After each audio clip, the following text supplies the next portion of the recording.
every go day? live. Not so much since the pandemic. yet. Okay, I clicked go haven't been live, you doing it. guys. Okay. We'll continue with more fabulous questions in just 1 second. We're live. Shayne, would you mind going to your page and sharing it real quick while I do the intros? I'm not sure I know how to do that. No problem. I tagged both of you in it, so it should be going to both of your pages. I just like to be sure because Linda, I'm not gonna want that if I'm telling about my school. I'm not gonna want that.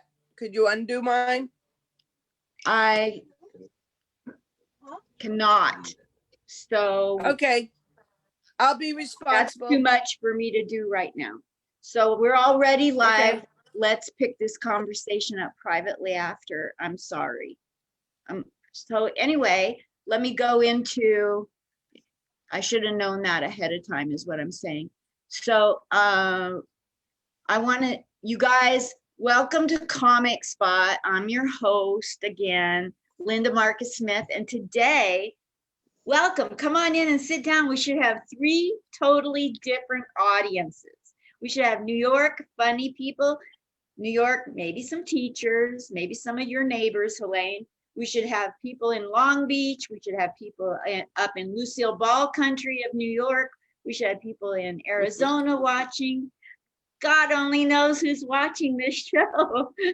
Maybe just us 3. It's cool. Best things come in 3s. So today we have Helaine Weiss-Witt. She's the one with the dark hair there, looking so beautiful on her comfy pillows. She is a New York comedian who started way back when Robin Williams, Stephen Pearl, you name it, were at the Holy City Zoo. Holy Toledo, we have Helaine Weiss-Witt, who's written jokes for and gotten paid and had her jokes told by the same person who bought her jokes, the Joan Rivers. She's written thousands of jokes. She writes people jokes for their birthdays. If you don't know her, friend her. You'll get a free joke for your birthday. Anyway, she's amazing. She's worked so hard on her craft, and I'm so proud to have her as a friend and a co-interviewer today. While, that's the longest sentence ever, you two doing it in front of 2 school teachers. Those are run-on sentences, I know. So today, I have the pleasure of having a guest, and Helaine and I are going to drill him to death, figuratively. His name is on stage is Shayne Michael. It looks like he goes by Shayne Whitehood at the DMV and on Zoom. Here's the intro he gave me to say, and I quote, Shayne Michael began his comedy career in Mesa, Arizona in high school. Since then, he has been seen at the Chicago Comedy Festival, had humor columns in 3 different newspapers, toured the Midwest. Oh my gosh. Do you know how big the Midwest is? With the psychiatric comedy tour. Okay, there's 15 jokes in that sentence alone. He toured the Midwest with the psychiatric comedy tour. I'm so proud of him for what he stands for. He played mental institutions across the United States with my friend and his, Will Morton, and AMillionLaughs.org. Check him out. It's dope. It's so cool. They do comedy at nursing homes, psychiatric, VA hospitals. I'm so proud that we get to know the Shayne Michael, and he's performed in over 40 cities in Montana. Is that how you meant for that sentence to go, Shayne? Mostly. Any changes to the intro? No, that's fine. Cool. Welcome to Comic Spot. Helaine and I get to interview you today. It's our pleasure. We want to get to know you, and we want people to get to know you, Shayne. What have you got? What have you got to say for yourself? I'm not normally the person who does the talking. I'm normally the person who does the answering. Okay, well, let's get into the questions. You were born You started in Lucille Ball Country, New York. Let's hear a little bit about your upbringing and how you came into being funny. Upbringing in New York, there's not much to say because I left Jamestown when I was 6. There were 2 high school talent assemblies that I was watching comedy on the Tonight Show and thought I could do that. The first time I tried, I got rejected by a high school talent committee. The second time I tried, which I believe was a show called Senior Varieties, I did get put on the show, and then shortly after that, I started looking at doing nightclubs in the Scottsdale area. Wonderful. So you moved to Arizona and started doing comedy at nightclubs. And do you recall the very first time you went on stage, how nerve-wracking it was, or how that moment went? Or do you remember that? The first time I went on, the first time I went on stage, not including the high school assembly, which I really don't count, but the first time I went on stage at a nightclub, I was a little bit arrogant, thinking, oh, I'm just as good as any of these people with no experience whatsoever. And I ate it pretty bad. The guy who let me up still had a lot of faith in me because I think I had taken a class to get onto a stage before that. And I was one of the people that he liked in the class. So at Fun Seekers, he kind of let me stop by every single Monday. And the first time it was just a disaster. But a lot of that was because I went on stage with the attitude, I know what I'm doing and they don't. Exactly. I get it. I get it a lot. Helaine, have you got any questions you want to interject about his early childhood? Well, he left Jamestown when he was 6. He doesn't remember much except there was a snowstorm. And then he moved to Arizona, warm weather. Did your family move to Arizona for the weather or for asthma prevention or for jobs? We moved here because my mom had allergies that did not suit her in New York. She seemed to do better in Arizona. Fabulous question. Good job, Helaine. And I now know I have people asthma. used to say they'd go to Arizona for asthma when I was young. I didn't have asthma till I came to Arizona. Wow, that's a funny joke. Not a funny joke by itself, but people in New York leave to go to Arizona to cure asthma. Well, I got asthma in Arizona, and things went from bad to worse. It worked for my mom, not for me. There's your birthday joke. Yes, it worked for your mom, not for you.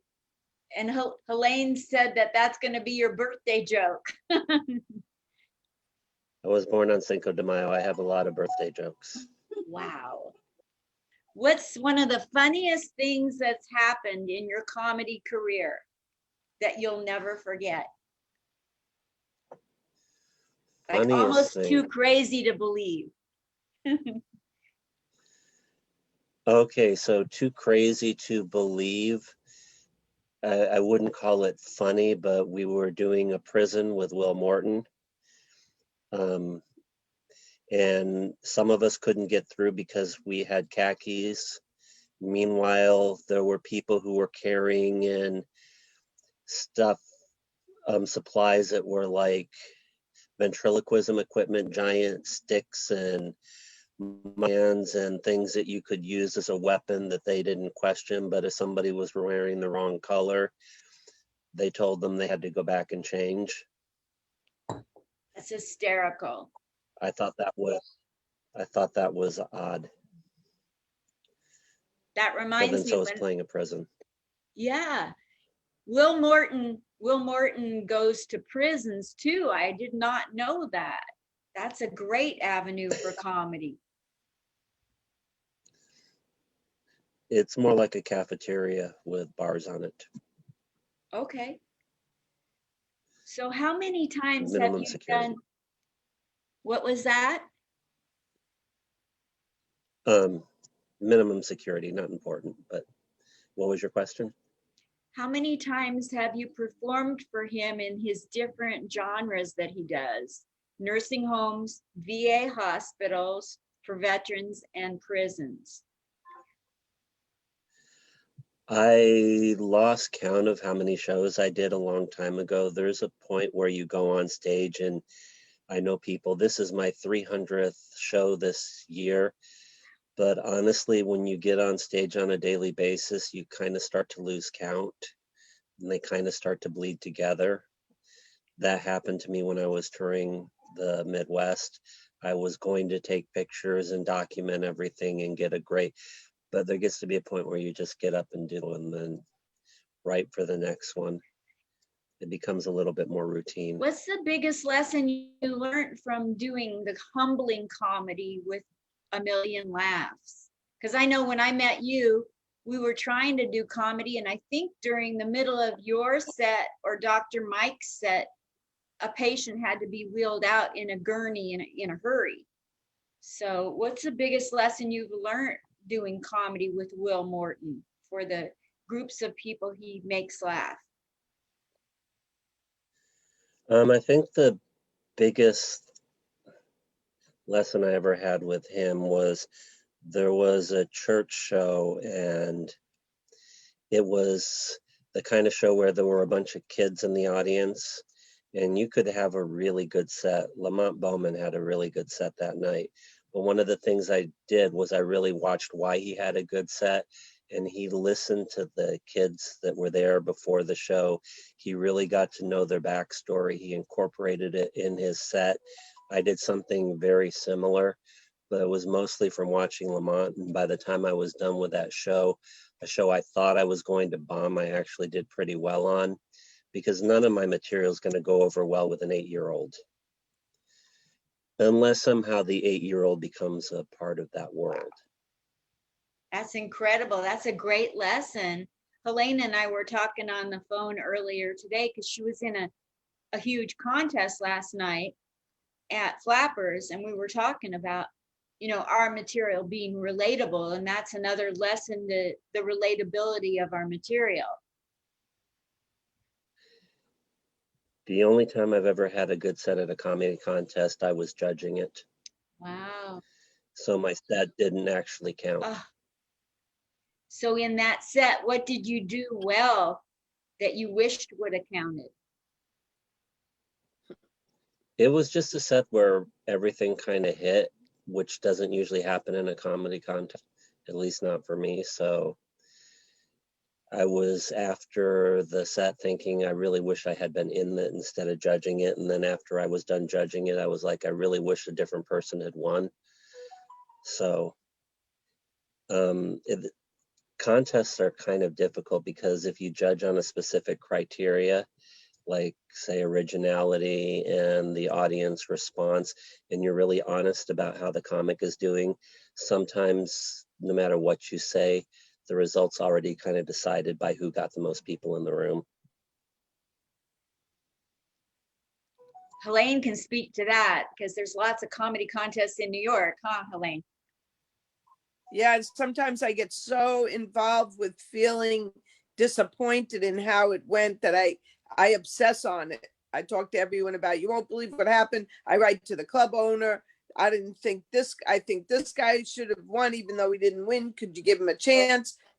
I go crazy and I don't forget it year after year. I don't forget the year later when the same contest comes. I write to the newspaper that sponsors it. You can say I get, not with every contest, but just a couple where I didn't like who won, or I didn't think it was fair. It just wasn't fair. Yes. It's funny because when she was, isn't there something your mother said about you being a letter writer? Yeah, you're nothing but a letter writer. And you know, a lot of parents would compliment their child for being a letter writer. It means you care. You're, you're contributing to society. But no, you know what you are? You're one of these letter writers. You're nothing but a letter writer. I said it twice. That wasn't necessary to say it twice. That's one of the weird things though with comedy contests or actually any kind of comedy is the more you care, the more you obsess about it, the more you worry about it, the more you tend to disconnect from the audience, and the more you're just there and enjoying yourself and putting yourself in the moment, the better show that you're going to have. And comedy contests, in my opinion, kind of work against that, because you're always thinking to yourself, I want to win. No matter how many times I've ever gone into a comedy contest saying, I'm just going to enjoy myself and have fun, I don't think I've ever once when I got there said anything but I want to win and take the money home. Exactly. And Mhm. I don't think that's a great way to start any set. You're absolutely right on that. Absolutely. Absolutely. What is something that you have to say? Do you do much material, Shayne, about being a teacher? Because I know Helaine does a lot of material around teaching.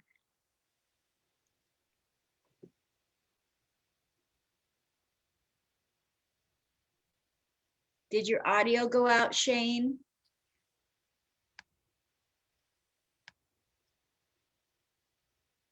We'll see if he comes back.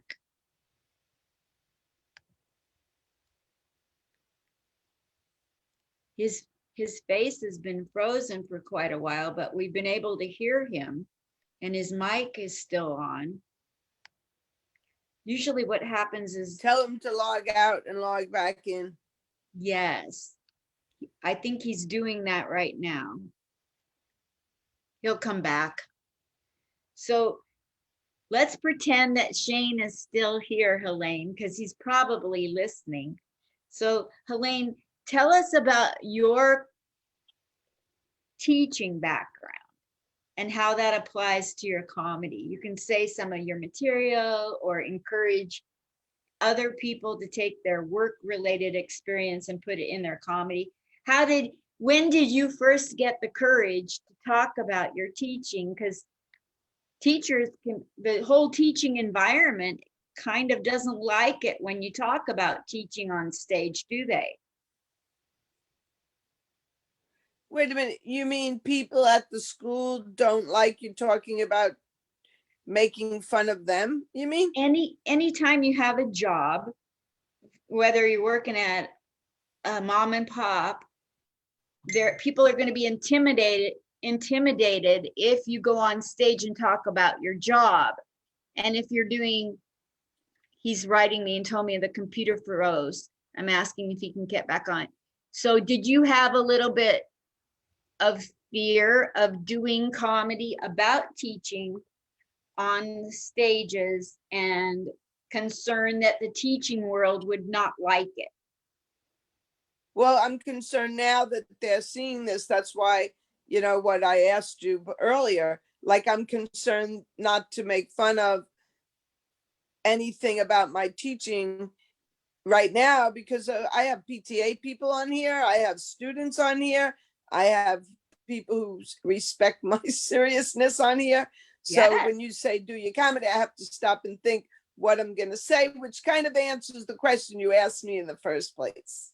Yeah, absolutely. Well, the thing I'm trying to point out is not so much just about you and the fear of the school world poo-pooing, making jokes about it, but in general, not specific to you, just general.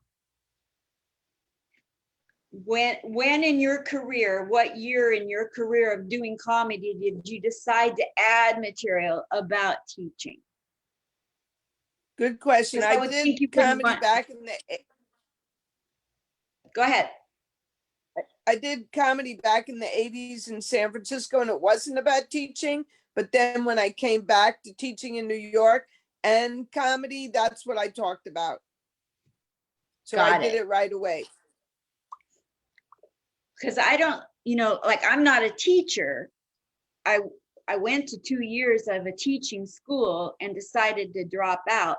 But when I hear your material, I don't think that there's anything that you're saying that the teaching world wouldn't like. But then I talk about banking, and I would imagine that bankers might not particularly like me having jokes and punchlines about banking. if they're serious bankers. So I get it. How did you get your Well, material to be so funny about teaching? Because your material is stellar. Your teaching material is so good. thank you. I just took from real life, like, things would happen in the classroom that I don't even talk about yet that are so that I would find funny to myself, or I'd say it to the children. And I didn't know if they got it or not. And Yeah. then teachers would talk to each other and laugh, like my car ride home with the teacher. We would make jokes about what happened that day in the school, and we exaggerate things, and some things really did happen. I like that. Once I had a show, it was called a bringer, where you bring people to fill the room up. And it was kind of a contest because the best person in the show would get a apprenticeship from the club.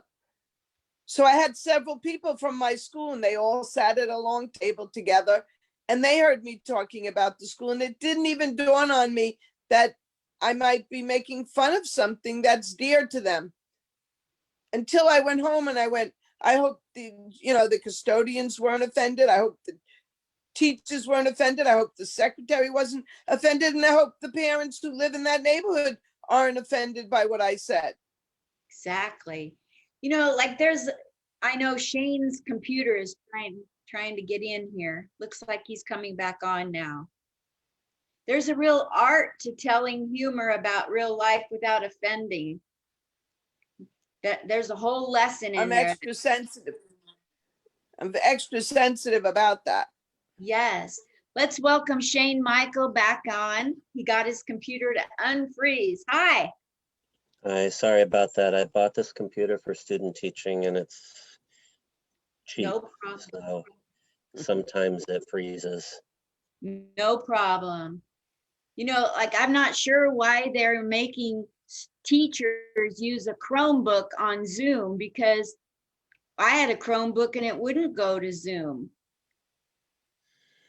I think it's because that's what the district has invested in. Whatever they have, they usually only have that one thing.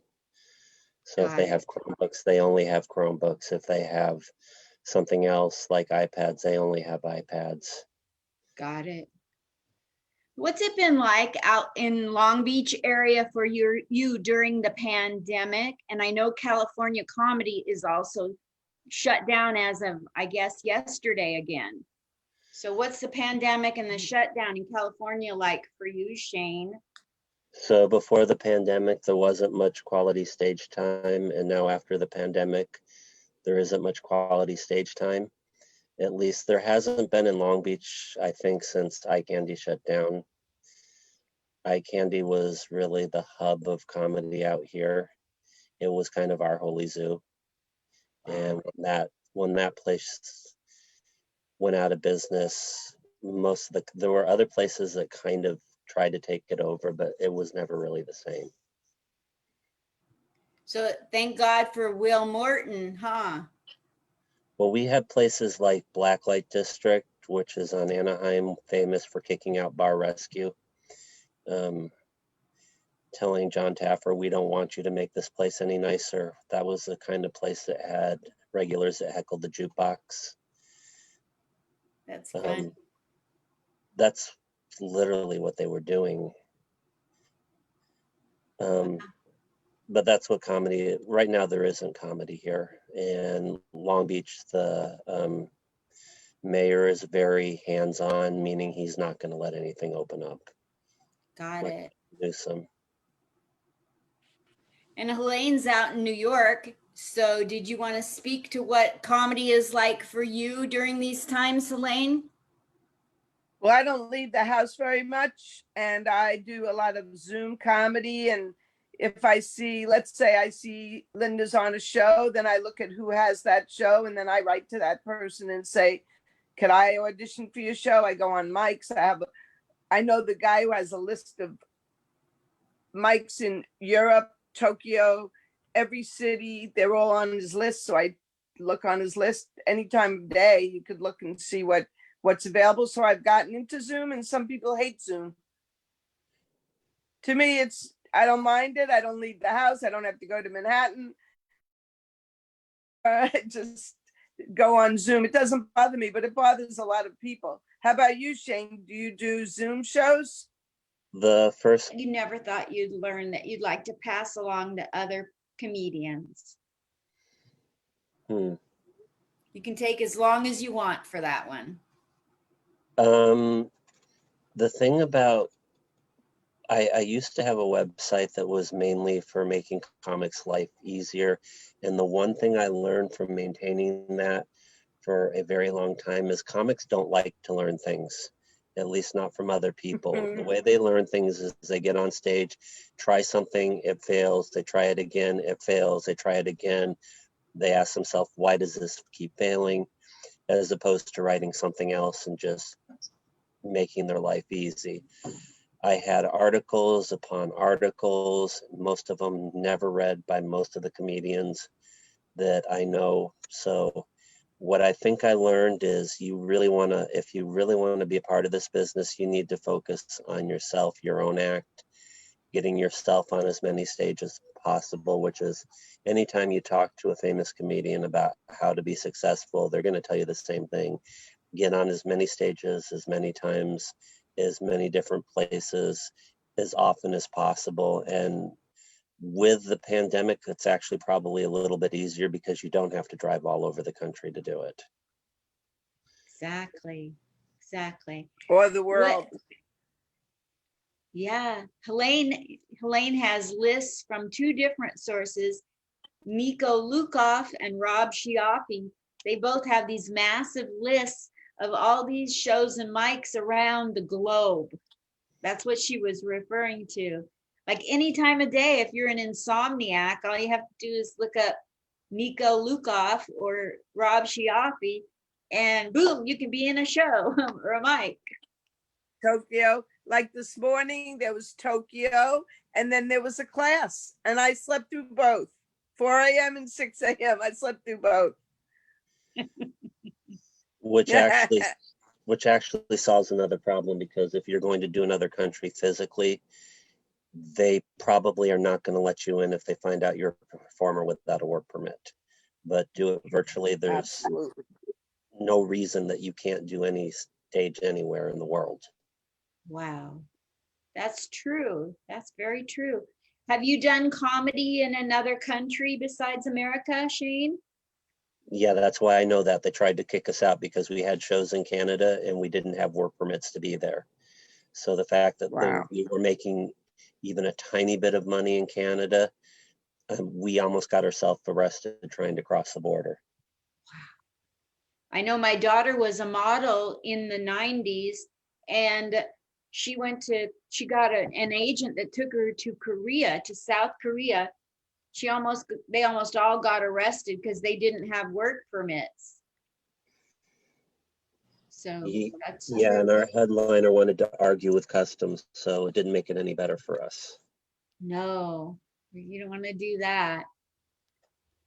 So one time I was at an open mic at a comedy club, and there was a kerfuffle going on outside the window on the Sutherland with some homeless people.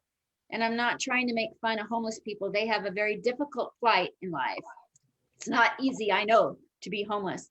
But the way that the person handled the kerfuffle through the window was to try to make it part of his act and to try to, envelop the scenario and make the homeless people having a fight outside feel welcome. So it actually brought the kerfuffle into the comedy room. They came in to fight. Have you seen something really go wrong that shouldn't have happened? Because you're mentioning fighting with a border guard made me think something crazy's probably happened at a comedy show. Yeah, have you ever done the Liquid Zoo? No, where's that? They're nice. Ryan Talmo or Ron Swallow's show.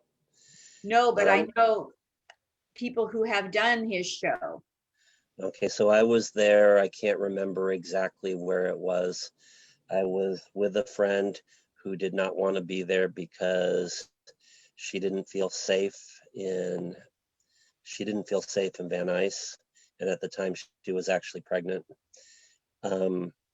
I kept reassuring her there's nothing that could possibly go wrong. You're overreacting. And while I was on stage, a gang fight broke out in the parking lot. Oh my gosh. And I did what any comedian in the situation would do. I decided I was going to win the gang members over.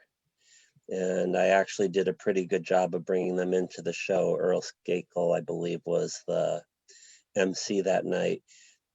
2 people before me was Amy Schumer, practicing for Last Comic Standing. Had about an average set.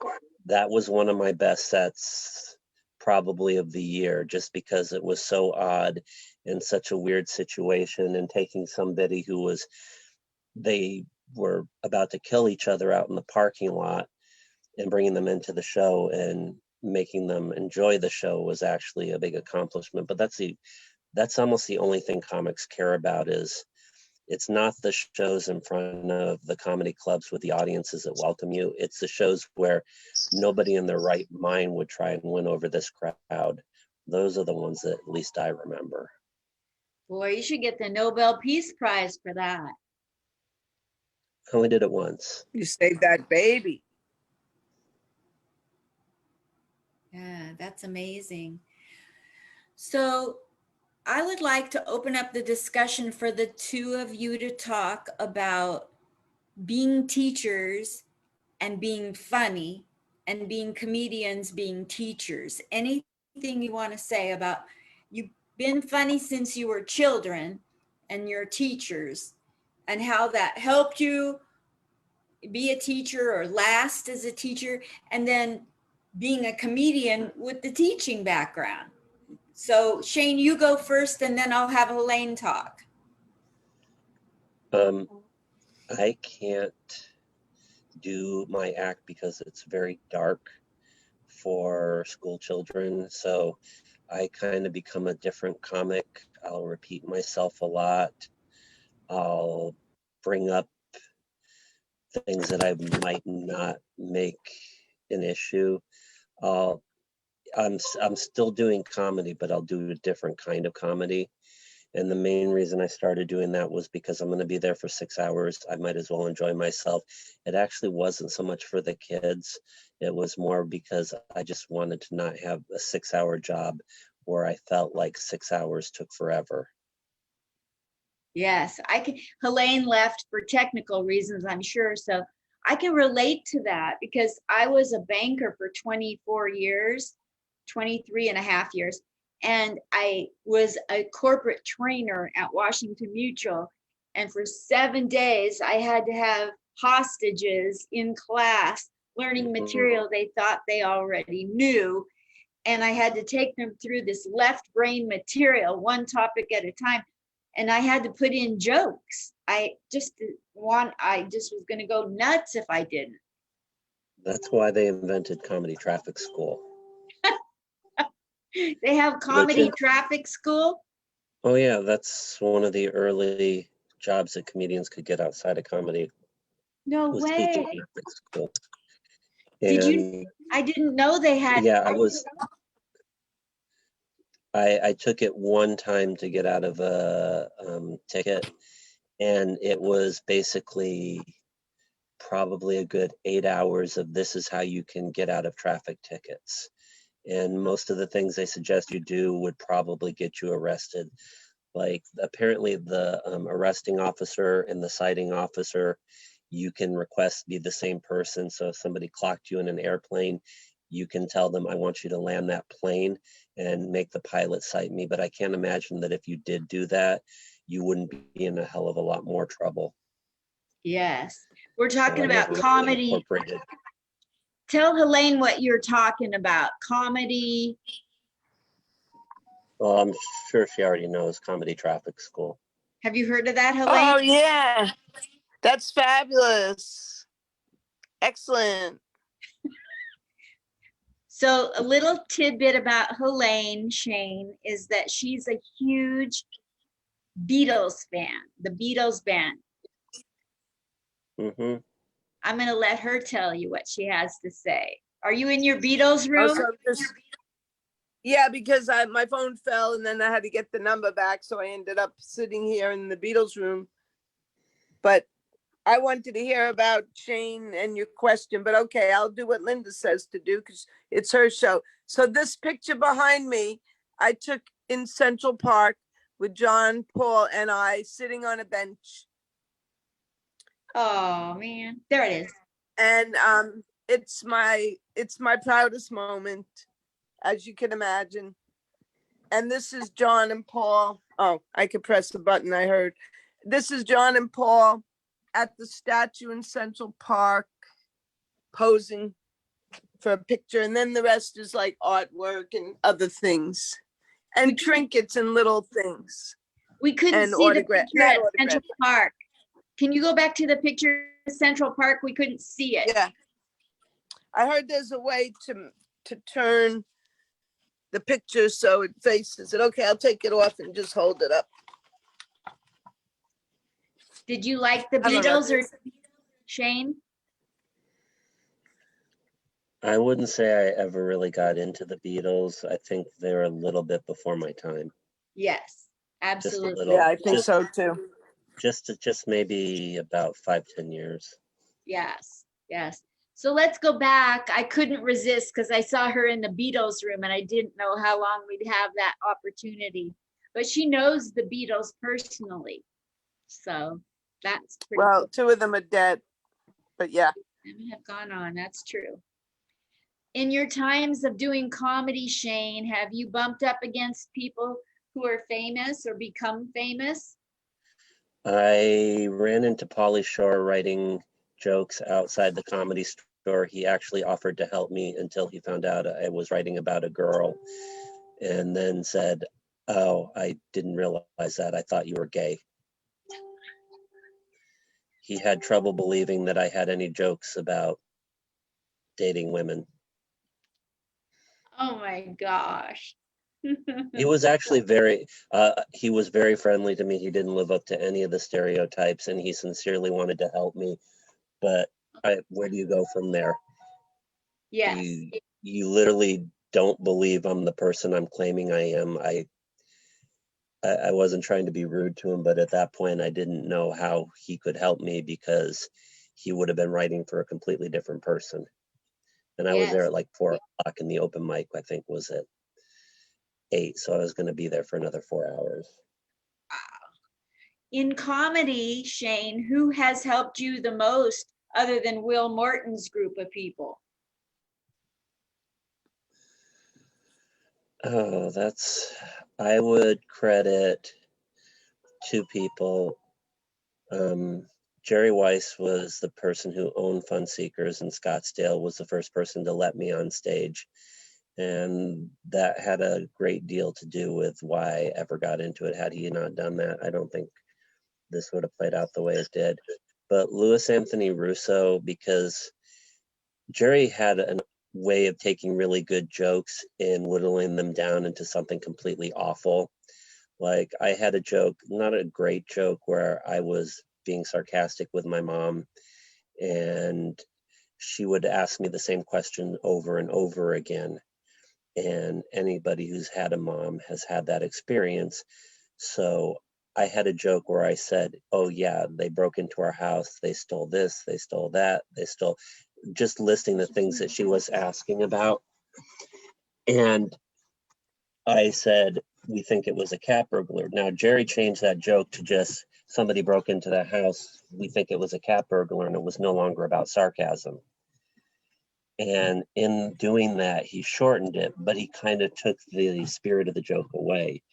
Louis Anthony Russo ran a place called the Star Theater in Scottsdale.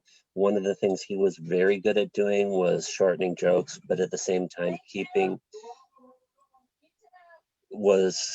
I'm sorry, that's DoorDash. You can get He was your, he was very good at shortening things, but keeping the spirit of who you are in the joke. So he gave me openers like, I remember when I broke my arm in my dad's on my cast, "Don't misbehave again," which was originally a much longer joke, but when you do it that way, the spirit of the joke is still there. And he did that with a lot of my material. So I would say the two of them, Louis Anthony Russo and Jerry Weisberg, who own Fun Seekers. Wonderful. That's great. You know, like the people that help us with our jokes are so important and we remember them for years. I know Helaine has helped me with my jokes and a lot. I met Helaine at Comic Strip Live in the Gladys Simon room. And all of the people that go to that room are all there to listen to each other. First of all, you can go to mics and shows and people don't listen, but all the discussion afterwards is trying to give you tips. It's like developmental in purpose. So She's talking about Manhattan there's when some she came comics- to New York on a train. There's some comics who are very good at listening, and they tend to grow very fast. And there are some comics who think they know everything, and they tend not to change over the course of 10, 15 years. yes, it's kind of maddening to listen to somebody that keeps plugging away, making the same horrible mistakes, you know, and some of them even they rise to some kind of fame making the same mistakes, which baffles my mind.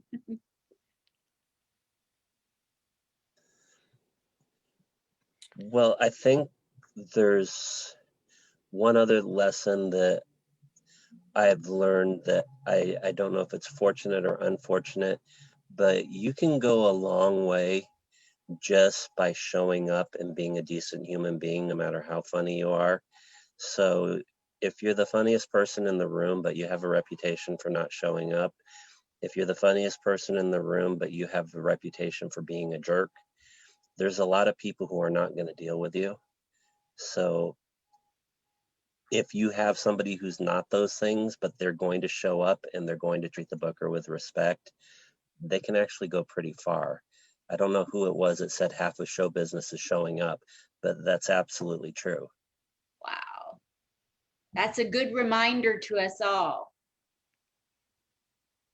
I'd like to open up the floor, Helaine, for you to think of anything that we haven't asked Shayne that you'd like. Yes, I have. I'm interrupting because I already have it waiting. Shayne, I know you moved from New York at 6 to Arizona, but what had you come to LA, to Long Beach? I worked as a substitute teacher in Arizona where they pay $50 a day.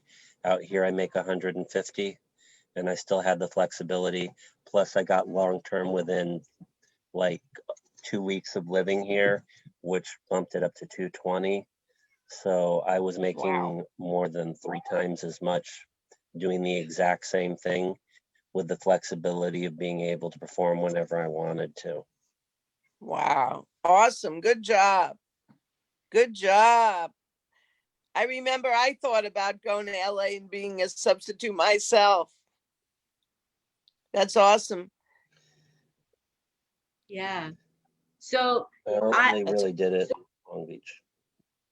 when I was a banker, I had a boss that said that she needed a volunteer to go teach at the high school. Are you secondary ed, Shayne? I think you said you were. My teaching certificate is specifically in English, which means I'm probably secondary education, but as a substitute, you take, much like Uber or Lyft, you take whatever they want you to do so that you keep working, so that you have steady income. So if they wanted me to do elementary school, I did elementary school. If they wanted me to do auto shop, I did auto shop. There were times I had to teach dance, and there were times that I had to take people on boats. So there's nothing I haven't done as a teacher. Wow. Boats. Dance? You taught dance and auto shop? Well, sometimes what happens is you end up for a teacher who's like an English teacher, but they also have PE, and physical education could be anything from swimming to dance. And if their 6th period class is dance, you have to cover that class, even if it's way outside your experience. Now, you don't really have to do anything. You usually let the students teach it for you, but it has come up quite a bit. Wow. Awesome. I once had a banking supervisor and she needed a volunteer to go to a West Seattle high school to teach economics. And I don't have a filter. If you need a volunteer, my hand goes up. And so I went to teach and I didn't know anything. I mean, the students knew more than I did about economics. And it was nothing but a joke, you know, like that I would show up and teach economics. I didn't even know how. I was a banker and couldn't balance my checkbook. You know, what business did I have? But it was fun being around high schoolers and trying to relate to a younger group of people, because usually I was talking to adults in the training classes. It was nice to be around young people. What's it like being around high schoolers a lot?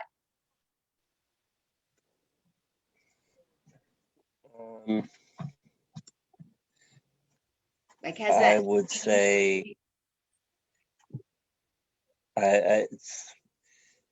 it's a job like any other. Can you hear me still? Yeah. Yes. It's a job like any other. I mean, if I'm going to go in knowing that I'm going to use my comedy skills, I'm still going to try and get them to enjoy the class, teach whatever subject the teacher wants me to teach. You usually only have the kids for about an hour. So there's really not a whole lot to say. I wouldn't say most high schools stand out until you start to do the continuation schools, which is the places where the students get kicked out of the other schools. And those are the ones you really remember, because that's like doing a Will Morton show. You're going to get heckled as a teacher. So teaching at one of those schools is different in that it's more of a group of people that really appreciate you coming in there. Would you say, is that the difference?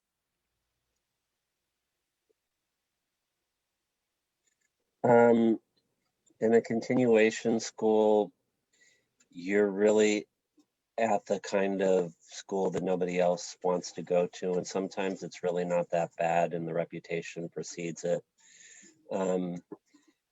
In a high school, you either play babysitter or you're with a bunch of people who think that they're going to become the next basketball player / rapper, and most of those basketball players have failed sports, and most of the wannabe rappers have failed music.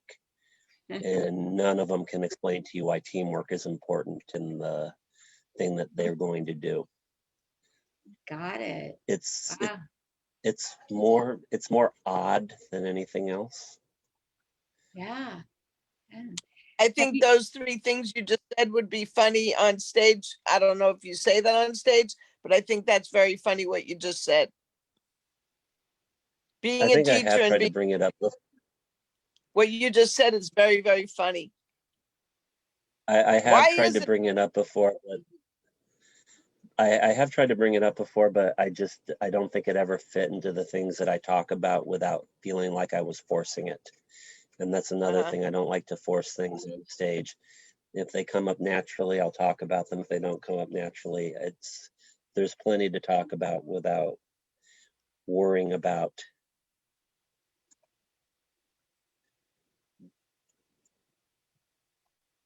Absolutely. Sorry, my computer is acting odd. No problem. We've gone 45 minutes, so I think that we could safely stop talking at any point and nobody would feel bad. Shayne, is there anything that you haven't said that you'd like to add? My fiance thinks she's a comedian too. Has she been on stage yet?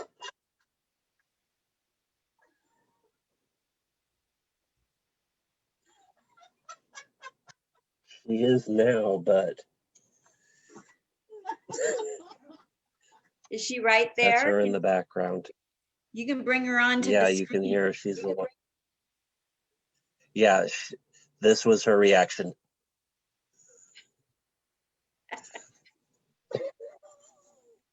Congratulations on being engaged. Yes, when did that happen? About 4 years ago. I turned the camera on.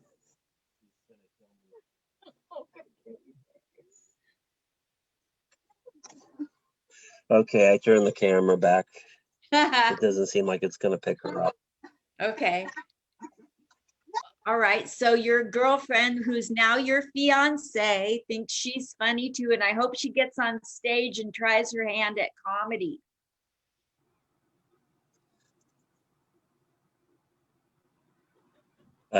Oh, there, we got her picture. I don't see it. I see a coat and a coat closet and a blanket. She's hiding behind the blanket. She put the blanket up as soon as I turned the camera toward her. Oh my goodness sake. Helaine, is there anything you want to say to Shayne in closing or ask of him that I don't want you to regret not getting something out? Well, I'm glad that I met him. I know you and him met when you first started comedy. He's a dear, dear, beloved friend of yours, and I'm happy that he's engaged, and I'm happy to have met him. And it sounds like he was with Vincent and I was with Vincent, so I think his name was familiar as your friend and being on Vincent. And I think I admire that he went to those schools and those high schools, and I admire his decisions in comedy that he shared. Absolutely. That's it. Fabulous, you guys. You did a great job. Thank you. I was filing my nails while you guys were talking. Just kidding.